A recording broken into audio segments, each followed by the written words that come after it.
I think if we don't deal with climate change, we are going to be wrecking the economy. I'm Casey Becker. I'm the Speaker of the House in Colorado. Colorado, I think, is uniquely impacted by climate change. We're seeing those impacts across the state. Our economy depends on the things that are currently being affected by climate, whether that's tourism or agriculture, from our snowpack to, all the communities that are living in fire-prone areas.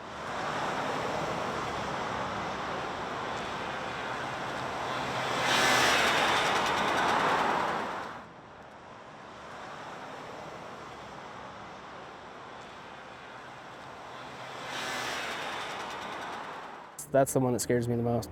If there's no power plant here to have, what would I do for a living? What would I do to contribute to my family and to help maintain the lifestyle that we have? And what's going to happen to my community? My little town here in Craig, Colorado is at risk.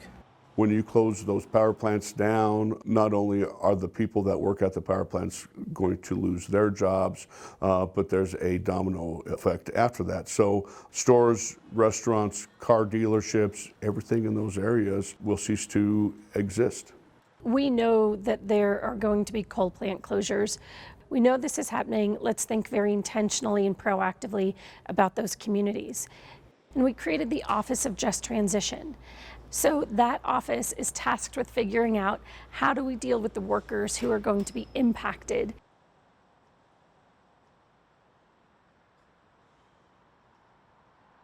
If somebody's 40 years old and they've worked in a power plant, they still have a skill, right? And so maybe that skill goes to working on electric motors in windmills, in battery-powered cars, right, which is our future. And so I think with little training, we could probably find a transition plan for them. I think in the base it sounds like a good idea. That all being said, it didn't talk about funding. That was one thing I noticed, is where are we going to get the money at for that? Do I have to move? Do I have to learn a different trade? The re-education bill, well, what kind? I think they would rather see me out there fighting really hard to keep the power plants open.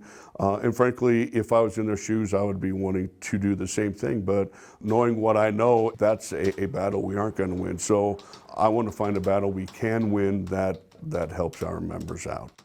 I hope that this is a good model for other states to know that you can address climate change, be proactive about workers, and give workers who might be nervous about this whole change some sense that the state's going to be there. I think states are going to have to deal with climate change regardless, and then they're going to have to deal with worker transitions regardless. I'm really excited to see how it works, or if it works.